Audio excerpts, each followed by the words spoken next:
James 4, and let's look at the beginning here. James 4, verses 1 and 2. We'll kind of bounce in and out of this. We'll use James 4 off and on throughout the message this morning. Verse 1, what is the source of quarrels and conflicts among you? Is not the source your pleasures that wage war in your members? You lust and do not have, so you commit murder. You are envious and cannot obtain, so you fight and quarrel. All right, so pause there. The word translated pleasures in verse 1 means just what it says, the state or condition of experiencing pleasure for any reason. So the source of quarreling and conflicts, fighting and murder is our pleasures, what we think would please us, what we want. So if we think back a few weeks, you might remember the definition that we used for sinful anger.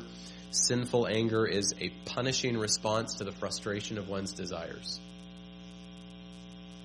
I didn't get what I wanted, and so I'm going to use some force to do something about it. Somebody or something is going to pay.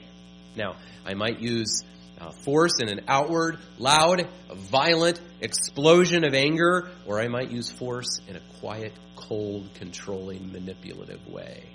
But one way or another, there will be a punishing response to help me get what I want, or because I didn't. So there might be other variations of sinful anger that we could talk about, but I think based on what James says here, that's probably a pretty good summary of the way it usually works. A punishing response to the frustrations of one's desires. So now let me ask you a question. What about irritation? Is irritation anger? What about frustration? Is frustration anger? Well, on one hand, we could answer no, because we live in a world full of little things that go wrong, and they can be irritating or they can be frustrating, but we just move on and it's not a big deal. But at the same time, I think we need to be careful that we don't use words like irritated or frustrated because we don't want to admit that we're getting angry. It's a lot easier to admit you have an irritation problem than an anger problem, but they might mean the same thing. So be cautious if you find yourself thinking or saying, I don't get angry, I'm just kind of frustrated a lot. And what about the word pessimist? Or the way we sometimes describe a person as being negative. Is that anger? Well, again, not necessarily. There does seem to be some difference in our personalities that kind of colors how we look at the world. But again, let's be careful. If I get a reputation as a pretty negative person, when you're around me, you feel like I'm probably going to be telling you something that's wrong with somebody or at least the world. That could well mean I'm actually an angry person. My anger might be simmering and quiet instead of explosive and loud. But a negative person is very often an angry person. So just as part of our introduction, I'm just saying that let's realize that sinful anger sometimes goes by other names. So what we want to ask now is, how does our anger go wrong? Or why does our anger go wrong? I'm going to give you a list. You see it in your handout. It's far from a perfect list. I'm sure it could be expanded. I'm sure this message could be twice this long. But let's work with what we have here. Number one, our anger goes wrong because we don't test it. We let it go. Next Sunday, we're going to talk about how we can test our anger and direct it in healthy ways. But if you would turn with me over to Ephesians 4 for just a moment. We'll come back to James and right away. So Ephesians 4.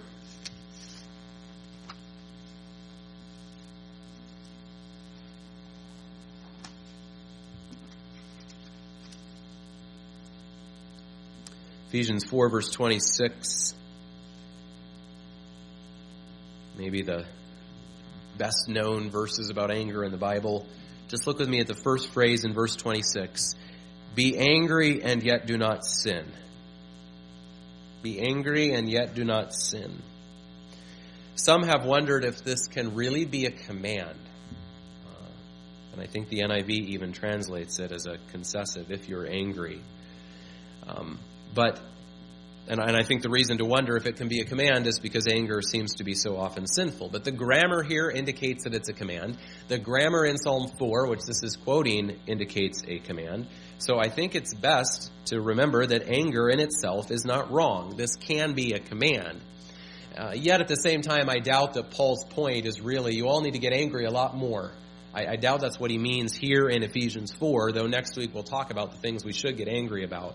But I think here the emphasis is on how our need to not sin when we get angry. You will get angry. Anger is a God-given response to what is wrong with the world. How much in your life this week was not shalom the way things really ought to be? I mean, we could make an almost endless list of things that were not right. And so you will experience anger. Your heart will see things and say, that's not right. Something needs to be done about that. But in that anger, don't sin. And the next phrase in verse 26 is very important. Do not let the sun go down on your anger. Now, some people have taken that to mean that you should always resolve your anger before you go to bed. And that's it's not really helpful to think of it that way for a couple reasons. First of all, that's not always wise. As we saw last week, there is a kind of merciful patience and necessary prayerfulness that needs to be part of how we direct our anger. And there are just a lot of situations that can't be resolved in one day. And solving big life problems right before bed is usually a bad idea. So, but also, that's not the meaning of the verse. That's not what don't let the sun go down in your anger means. It's not talking about a calendar day. This is an idiom using the illustration of sunset to help us realize that anger has to be dealt with. Just like every day the daylight is always running out on you, so when you respond in anger, your opportunity to direct that anger in a good and healthy way is always passing away. So you have to test it. Here's how I'd say it. You have to deal with your anger before it turns dark.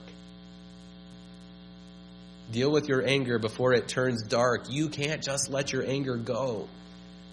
Proverbs 16 says, who is slow to anger is better than the mighty, and he who rules his spirit is better than he who captures a city. Think about that. Think about the great military heroes of Earth's history. And yet God says, if you control your spirit when you respond in anger, you're mightier than them. Proverbs 25, like a city that is broken into and without walls is a man who has no control over his spirit. You can't just let your anger go. You have to test it. You have to examine it. You have to direct it in right paths before it turns dark. That's what we're going to talk about next week. Now look at verse 27. And do not give the devil an opportunity. If you let your anger hang around, it will turn dark because the devil will take his opportunity. He will be glad to use your anger to cause destruction. Look at James 4. Go back to James 4. And look down at verse 7. James 4:7. Resist, the second half of the verse, resist the devil and he will flee from you. Well, how can you resist the devil's getting involved with your anger? By dealing with it, by testing it, by not letting it just run in your heart. Don't give him an opportunity to twist your anger and use it as his tool. So I think that ought to be a sobering warning for all of us. How many times has the devil taken advantage of our anger because we let it go? Number 2, our anger goes wrong because we don't see everything clearly and make righteous judgments. Remember that anger always involves making conclusions, a conclusion that something is not fair, something is not right, something is not the way it should be. And though we often think we see clearly, maybe we don't see clearly as often as we think we do. And that gets us off track from the very beginning. See, good anger says, that's wrong, something needs to be done about it. But what if when I say, that's wrong, I don't have all the facts, or I'm distorting the facts I do have? Well, now my anger is bad from the very beginning, right? To use a very mundane example, let's say I get angry because someone else got a pay raise that I think I deserved. And when I tell you about it, I've got a great story about how the boss is biased and this person worked their way into the boss's good graces and on, and it's completely not fair. I do this and this and this. I've got a great story about it. But is there any chance that I think more highly of my work than I ought to think? is there any chance that the other employee actually deserved the pay raise? And I'm just not seeing it clearly. Ed Welch notes that anger is absolutely certain in its judgment. It never wavers in its self-confidence. As Paul Tripp says, we're more interested in being right than in what is right. Or you could summarize it this way: pride and anger are best friends. So what does James 4:6 say about that? God is opposed to the proud, but he gives grace to the humble. James says that in the context of people who are angry and attacking each other. And in that context, he says God is opposed to the proud, but gives grace to the humble. Number 3, our anger goes bad because... Page turn. Our anger goes bad because we excuse our sinful anger. Now, we're not going to spend long on this because we talked about this extensively a few months ago with Adam and Eve. But in an especially strong way, anger tempts us to excuse our sin. And why is that? Because it's often provoked by genuine wrongs. So much is wrong with the world, and we live around sinners. And do you know what sinners do? Sinners sin. And so when you're around sinners who sin, just think of all the excuses you have for your anger. All we have to do is fail to distinguish between what provokes your anger and what causes your anger. And if you set aside that distinction, then you can say things like, I couldn't help it. She made me angry. He deserved it. She was asking for it. Or maybe even to sound slightly more spiritual, well, maybe I didn't handle it perfectly, but it was about time somebody did something. All of those are attempts to excuse our anger because somebody else legitimately did something wrong. So our anger can go wrong because we can excuse it based on the sin of others. Number 4, our anger can go wrong because we get angry about the wrong things. Now, this could be a very long and complicated topic. This is kind of like the discussion about what makes something an idol. It's just hard. It's just not easy to define when something crosses the line from a good desire to idolatry. But hopefully we can see some simple things here that will be helpful without getting us bogged down. First, we might get angry about the wrong things because our desires might be distorted. Remember that anger comes from our God-given sense of shalom. We have some natural sense of the way God created things to be, and when things are right, you feel pleasure. And when things are not right, you feel maybe sadness or maybe fear or maybe anger. And last week we noted that anger is like our radar that picks up on the presence of anti-shalom, something that's wrong. But our sense of the way things ought to be, because God created them that way, can get distorted by our sense of the way we want things to be. And marriage is the easiest example to use here. God created marriage to be a certain way. Companionship, respect, love, sexuality, communication. And we might feel anger when things are not the way God created them to be. But at the same time, we might also feel anger because things are just not how we want them to be. I might want to be the king of my home. I might want to have my wife always ready to serve whatever I need and meet whatever need I think she needs to meet. I might get angry if she doesn't, but that's not the way God created things to be. It's the way I want things to be. That would be a distortion of my desires because what God calls me to do is follow Christ's example of servanthood and laying down my life for others. And there is a certain way a home is supposed to work, but it's not with me as the king and everybody else as my servants. But I wouldn't mind. Do you see the difference? And do you see how the difference is sneaky? It's subtle. And it's easy to excuse when you slide from the way things ought to be to the way you want the things to be. Or as a parent, I want my children to grow up to love God and others. Is that good? Is that a good desire? Is that part of shalom? And could there be a certain godly anger if they don't? Yes. Now, merciful, constructive, patient anger.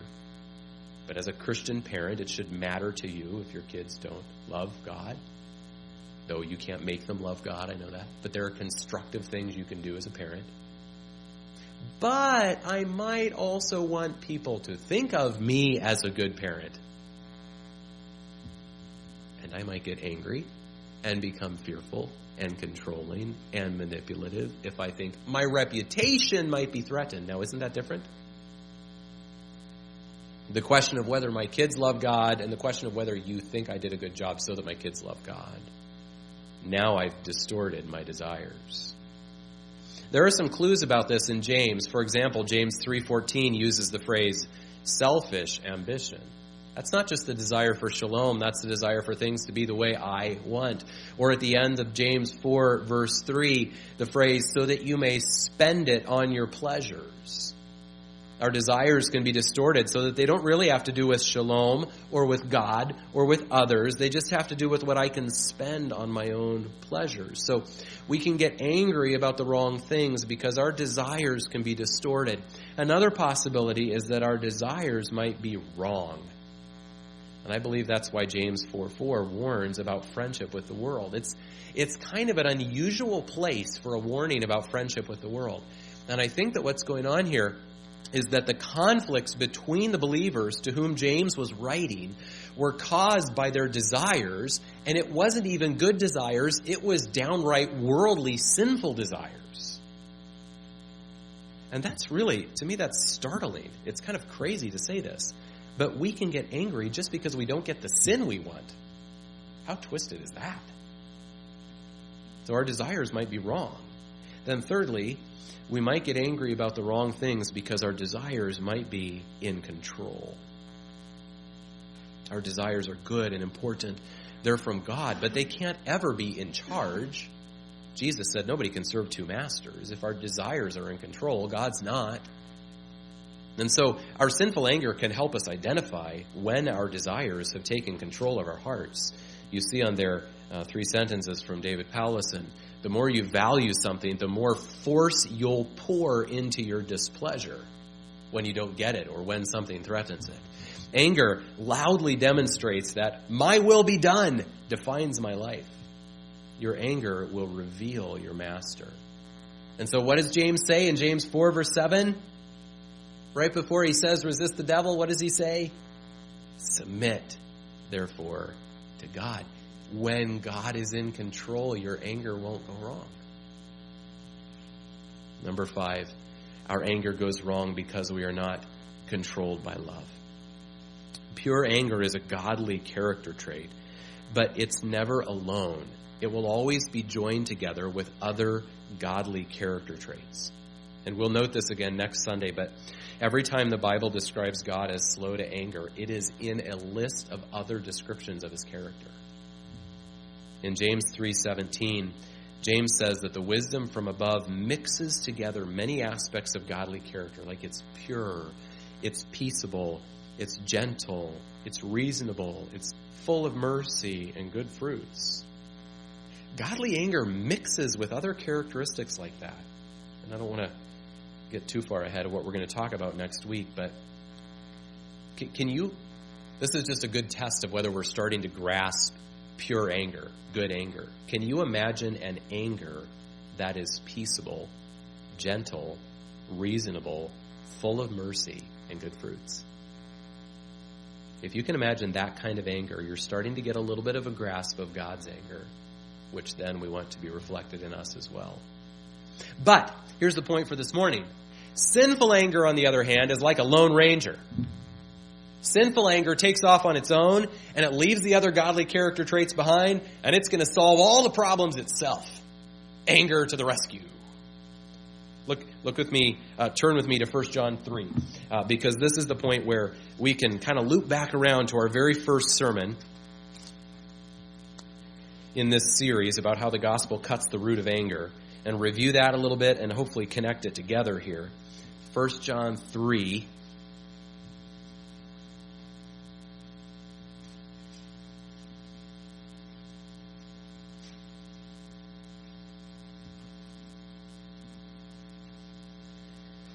Godly anger is controlled by love. Sinful anger takes off on its own, and it leaves love behind. Look at 1 John 3, verses 11 and 12. For this is the message which you have heard from the beginning, that we should love one another, not as Cain, who was of the evil one and slew his brother. And for what reason did he slay him? Because his deeds were evil and his brothers were righteous. And then look at verse 16. We know love by this, that he laid down his life for us, and we ought to lay down our lives for the brethren. So there are three kinds of laying down in that passage. First of all, Cain demands that Abel lay down his life for him because he didn't get what he wanted. Secondly, Jesus lays down his life for you that you might receive forgiveness and eternal life. Thirdly, you are called then to follow Jesus' example and lay down your life for others. So do you see the contrast? Anger says, I'm going to make you pay. In one way or another, you're going to lay down your life so that I'll get what I want. The gospel says, Jesus laid down his life for me. I'm going to lay down my life for you. That's how the gospel cuts the root of anger. And you see there how love and anger then go hand in hand. Look at Galatians 5 with me. Galatians 5.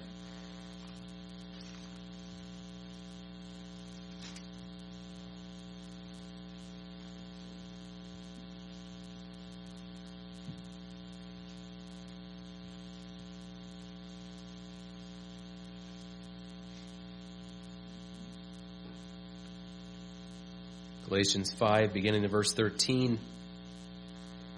For you were called to freedom, brethren, only do not turn your freedom into an opportunity for the flesh, but through love serve one another. For the whole law is fulfilled in one word, in the statement, you shall love your neighbor as yourself. Boy, that sounds good, doesn't it? But if you bite and devour one another, take care that you're not consumed by one another. Yikes. Paul is picturing people eating each other up, biting and devouring one another. What a contrast. On one hand, biting and devouring one another, and on the other hand, through love, serving one another. That's the contrast between gospel and no gospel. The gospel cuts the root of sinful anger by changing us into loving servants of others. So godly anger will always be a reflection of love for God and others. It will involve gentleness and mercy and other characteristics like that. Sinful anger takes off on its own. It's going to solve all the problems without any help from love or mercy or anything else. And so, number 6, our anger goes wrong because it attempts to right wrongs with destruction. Last week we were using the word constructive. Godly anger is constructive. And someone might say, okay, wait a second. Doesn't God sometimes destroy when he is angry? And that is true, but there are two things for us to keep in mind about that. First, he is the judge who has the right to give the penalties for sin, and it's not our place. We don't enforce the verdict of the wages of sin. He does. But even then, remember that God almost never does that immediately. He only brings about final destruction once he has been gracious and merciful and very slow to anger. But for us as human beings, our anger often goes wrong because our first response is punishing. Anger thinks that every problem can be solved with force. You want to make someone pay. You want to lash out. And it sounds absurd when you aren't angry. But when you are angry, somehow it seems perfectly logical to solve problems by hurting and harming. The way sinful anger tries to solve problems is a bit like, going to your gas grill and pushing that little button to get it to start, and it doesn't work. And so grabbing a flamethrower and torching, melting the entire grill and exploding the tank. That's how anger tries to solve problems. Or like you get your TV remote and you push a button and it's stuck and it will not register what you're trying to push. So you grab a sledgehammer and start just smashing that remote control. That sounds absurd. Like you would never do those things. Yet that is how anger approaches problems. Give me the flamethrower. Give me the sledgehammer. I'll fix this. See, when sinful anger detects a problem in marriage, somehow it thinks that a good way to improve the marriage would be to yell at your spouse and use all kinds of insults and put downs and threats. That'll improve the marriage. That's the reason why Ed Welch's article in that book we gave you last week is called The Madness of Anger. That is mad in the crazy sense. It's absurd. And what is especially sobering is that is the way of the devil. He is a destroyer from the beginning. Remember we said anger is going to show you who's in control? Yikes. He's a murderer from the beginning, John 8:44. He's Apollyon, the destroyer, Revelation 9:11. If you're still in Galatians 5, look back again at Galatians 5:15. If you bite and devour one another, take care that you are not consumed by one another. That's what anger does. It turns us into tools of destruction. Go back to James with me. Go to James 3.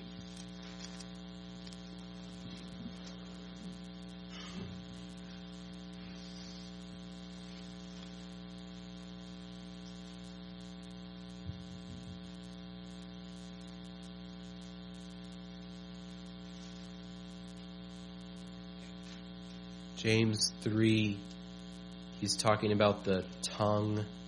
Verse 9, with our tongue we bless our Lord and Father, and with it we curse men who have been made in the likeness of God. From the same mouth come both blessing and cursing. My brethren, these things ought not to be this way. From an angry heart come cursing words toward other people. Not curse words. Cursing words, speaking evil against them. And look at James 3, verse 5. So also the tongue is a small part of the body, and yet it boasts of great things. See how great a forest is set aflame by such a small fire. How many angry words does it take to start a forest fire of destruction? James 4, look at James 4. Verse 11, do not speak against one another, brethren. Oh, that's just what we do when we're angry. We start speaking against everybody. Do not speak against one another, brethren. He who speaks against a brother or judges his brother speaks against the law and judges the law. Now that sounds a little confusing, but he's going to make it clear what he means in verse 12 when he says, there's only one lawgiver and judge. So the point that he's making there is that when you speak in a condemning way against somebody else, when you judge somebody else, like we do in anger, in sinful anger, you are setting yourself up as the law. You're setting aside God's law, and God is the lawgiver, and you're setting yourself up as the one to judge and make conclusions about other people. And so he says in verse 12, there's only one lawgiver and judge, the one who's able to save and to destroy, but who are you to judge your neighbor? Look at that word, destroy. Only God has the right to destroy.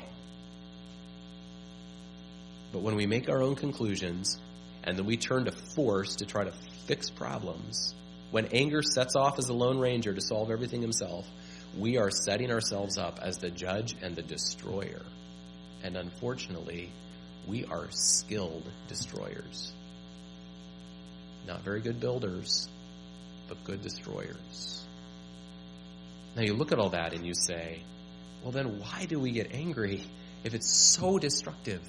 If it's so absurd to think that anger would solve or fix anything, sinful anger, why do we do it? Well, number 7, our anger goes wrong because we like it when it goes wrong. We like our sinful anger even though we know it's wrong. There's this interesting little proverb in Ecclesiastes 7:9. Do not be eager in your heart to be angry, for anger resides in the bosom of fools.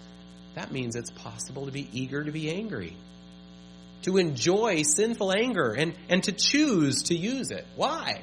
Well, part of it can actually be physical. Anger kicks up your heart rate, your blood pressure. It prompts hormonal surges and adrenaline. And in a world in which we often feel pretty weak and powerless, anger can feel kind of exciting and empowering. Now, in the long run, Proverbs 14, anger is going to damage your body. Sinful anger will. But in the short term, it can actually feel good. So there's a physical connection here, but more than that, there are spiritual connections. Why might we enjoy our anger? Number one, I'm going to give you 3 reasons here. Number one, it might give us a sense of self-righteousness. Since we're making conclusions about others, that can nurture my sense of being better than them. Aha, I see something wrong with you, and I feel better about me. So number one, anger can give us a sense of self-righteousness. Number two, anger can give us a sense of identity. I resisted the urge to directly quote Elsa here, but I'm standing up for my own rights, drawing my boundaries, not going to be a pushover any longer.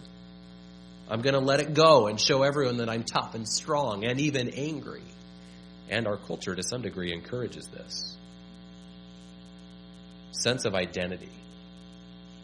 But number 3, probably more than anything else, anger gives us a sense of power. Again, we live in a world where we have very little control over circumstances or people, and that drives us crazy. We long for just a little bit of control over our financial security, our health, our boss, our husband or wife, our children. And that's where anger comes into play because it often works. It makes the people around us fearful so that they give in. They do what we want. Suddenly, I can get my way. I may not actually be the king of my house, but boy, if I get angry, it sure looks like I am. Anger puts me in charge of the situation. Angry people create a halo of fear around them. The people around them walk very carefully, trying to make sure they never upset that angry person. And that feeling of power can be addictive. And so anger can be addictive. But what's really going on when we feel that power and control? First of all, it is mostly an illusion. An angry boss might feel like he has control of his employees for a time, but he may not have a company if he keeps it up. I hate watching college football these days because coaches are so mean. You just watch them scream at their players and think, is that really the way to build a team? Maybe it is. I don't know. An angry pastor can get everyone on board with his agenda because nobody wants to cross him. But in the process, he erodes everybody's trust and really loses any true opportunity to lead. Anger gives us an illusion of control while we're actually self-destructing. And James 1 helps us with this. James 1 verse 20, when it tells us, the anger of man does not achieve the righteousness of God. Be certain that your sinful anger is not accomplishing anything of true lasting value, even if it's giving you a feeling of power. So when we feel the power of anger, we need to remember it's mostly an illusion because we're actually destroying those relationships. But even more importantly, it's an illusion because we're not God. He's the only one who's actually in control. And when we enjoy the power of anger, okay, here's the most important point of the whole sermon. When we enjoy the power of anger, we are enjoying the momentary delusion that we don't have to trust God.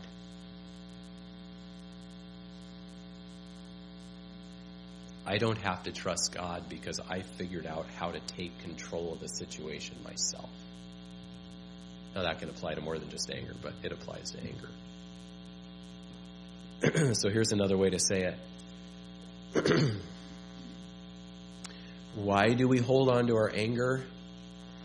Because it feels too risky to obey God and trust Him with the situation. It feels too risky to let go of my illusion of control and trust God's power. So even though this isn't actually one of the main points on your handout this morning, I think we can summarize everything with this one idea. Our anger goes wrong when we don't trust God. Could you just think of a situation that commonly tempts you to sinful anger? Can you think of a specific? And maybe you don't use the word anger for it. Maybe you use another word. But can you think of something in particular that regularly tempts you to irritation, frustration, anger? And as you think of that, do you think that faith would make a difference? How would faith change the way you react to that situation. And it's interesting that we spent a lot of time in James 4 and a little bit in James 3 today. But James 1 and 2 deal extensively with the theme of faith. And if you think back to your example of something that maybe makes you easily frustrated or angry, and then look at James 1. Look at James 1 with me. So you've got your specific example in mind. And now, is it possible that in thinking of your specific example, if you talk to James about it, he might say this to you? James 1, verse 2 and 3. Consider it all joy, my brethren, when you encounter various trials. Okay, so whatever it is that makes you angry, put it right there in that blank. Consider it all joy, my brethren, when somebody else gets the pay raise. When your wife doesn't show you the respect that you wish she would show you. When the finances fall apart and you don't have the money you wish you had. Consider it all joy, my brethren, when you encounter these things that may cause you to get angry, provoke you to get angry, knowing that the testing of your faith produces endurance, and let endurance have its perfect result so that you may be perfect and complete, lacking in nothing. Is it possible that the things that provoke us to sinful anger are tests of our faith? They really raise the question of whether we trust God or not. Sinful anger is a punishing response to the frustration of one's desires. But James is teaching us that the frustration of our desires is supposed to lead us to faith. Instead of grabbing our own control through anger, we recognize that this is a test of our faith, and we endure in trusting God. Instead of grabbing a kind of damaging control, we rest in His control. So, anger will not go wrong when it is filled with faith. Or as we sang, anger will not go wrong when our heart says, your perfect will in your perfect way.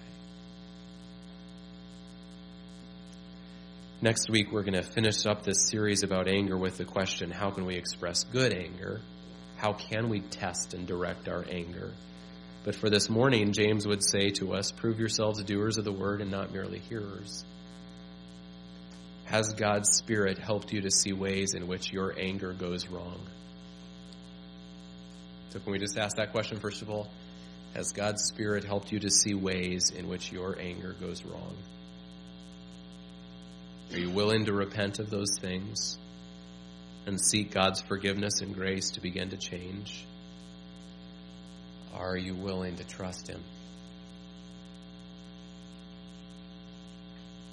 And so, I think James would say to us from James 1, will you take God's word that you've heard this morning, and will you go meditate on it this week so that you can confront your sinful anger with truth and confront your sinful anger with trust?